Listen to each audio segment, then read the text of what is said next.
Hello, beautiful people. It's Dr. John here. And guess what? We're up to day number 20, 5, 10, 15, 20 of your 30-day heart connection challenge. And 20 days in already. Okay, so at day 20, and I know a number of you are experiencing and feeling at a much deeper level. There's a lot coming up, okay? And that's what this journey is about. And so when you make a choice, because it is a choice, there's no gold medals here for doing this. There's no elephant stamps, gold stars. There's no international rating or ranking system that says, well done, you've done it. It's basically you making a choice, one, to watch this, and then making another choice to actually do what I'm talking about or not do. It's a choice. You've always got a choice. And so day 20 now, with 20 days of individual challenges, gentle, grounded, compassionate challenges that you can ease yourself into. Having that bath, eating some fruit. Have you written your letter yet to yourself? Sat down from your heart space, doing your balanced heart breathing, asking your heart what it truly wants, what it truly desires, what it truly connects with.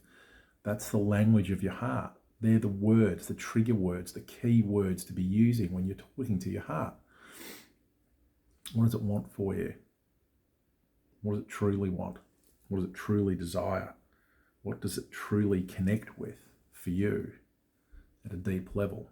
What does it want for you? And writing that letter to your future self that I asked you to do a couple of weeks ago. And if you haven't done it, that's fine.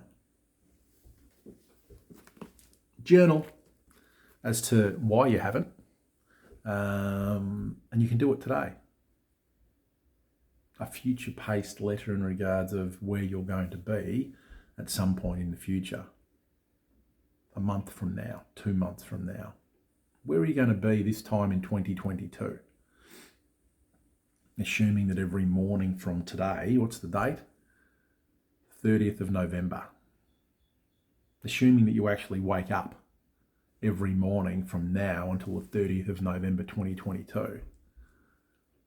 And when you read that letter, what is it saying to you? Where are you at in your life at that point? Are you closer to your authentic self? Are you still encased in your human avatar that you've created? Are the walls you've built around your heart still there? Have you done any work? And it is work. Some of it's harder than others to actually deconstruct and dismantle those walls and heal those hurts, those pains, those woundings, those traumas. It's not an easy journey. Anyone that says to you that going inwards is easy, oh, look, you just do this mantra, have a cold shower, all of this stuff, it all helps. It all helps break down the connection between head and heart, to disconnect you somewhat. They all need to be in alignment to gain wisdom. Head, heart, gut, ANS, pelvic brain, your multiple brains. But unless they're all actually communicating, you're not going to be in flow. Unless you deal with those hurts and pains and woundings. You deconstruct those walls. You're not moving forward. You're stuck with your human avatar that's helping you survive. And that's great because you're surviving. Doesn't necessarily mean you're living. It just means you're surviving.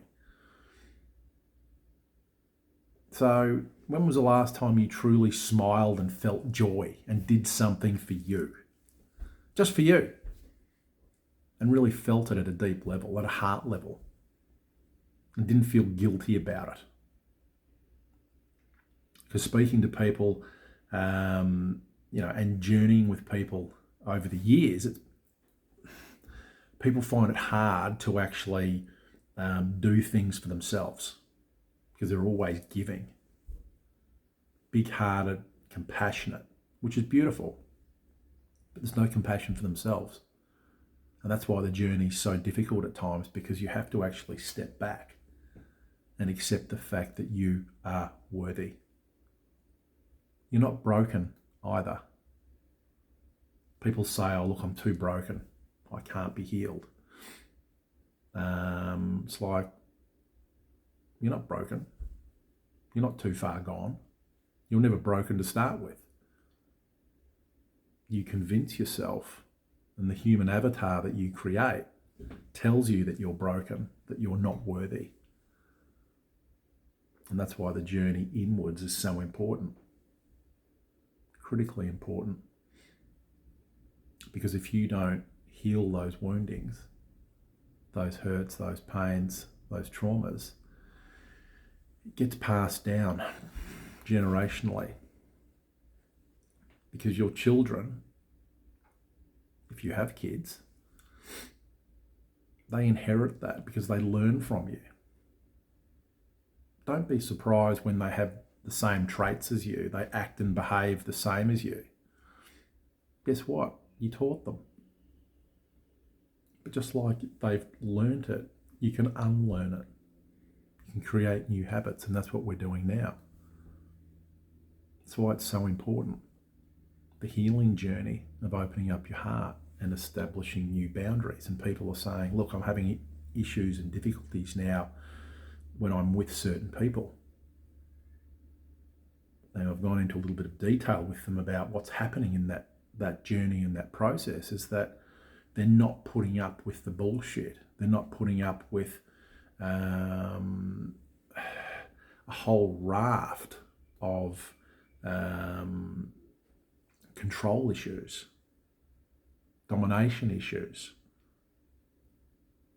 narcissistic issues, sociopathic issues from partners, from colleagues, a whole raft of things, because they're starting to value themselves now. Even after 20 days, they're feeling a shift.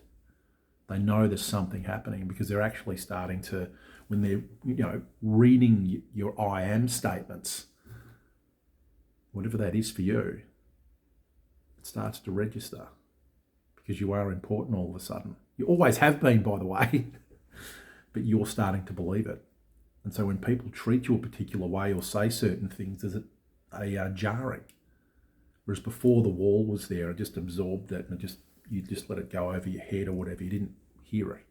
Whereas now it's like, hang on, I'm not going to be treated like that. I'm not going to be spoken to like that. I'm not going to let someone away with that behaviour anymore. Because I'm actually worthy of something more. It's because you're starting to love yourself. You're starting to disconnect this from this. You're starting to open this up and give it a voice and feel into the space, which is a beautiful thing, because you're precious, exceptionally precious. And so when you heal, the people around you heal. When you open your heart up, you open your heart up internally to yourself, but you're also doing it for the people in your life. A lot of people, I won't say a lot, people in your life who have interacted with you in a particular way and you've interacted with them in a particular way aren't going to like it when you start to change, because you're calling them on their behaviour. You're calling them on their bullshit, on their nonsense, on their lies, their deceit, their behaviour, whatever it is. And they don't like it. But you've created this reality for yourself. Your human avatar has created this to survive. And now you're saying, I don't want to survive anymore. I want to live. And so today's challenge is to spend at least 33 minutes clearing and cleaning a room in your house. That's right. I'll say it again. At least 33 minutes clearing or cleaning a room in your house. Designate a room, designate a space, and have a look at it. You might want to start with your bedroom. You might want to start with your clothes, closet, if you've got one. in your kitchen, in your lounge room, and start to clear it and clean it. Your physical environment has a massive impact on your emotional, psychological, and spiritual well-being.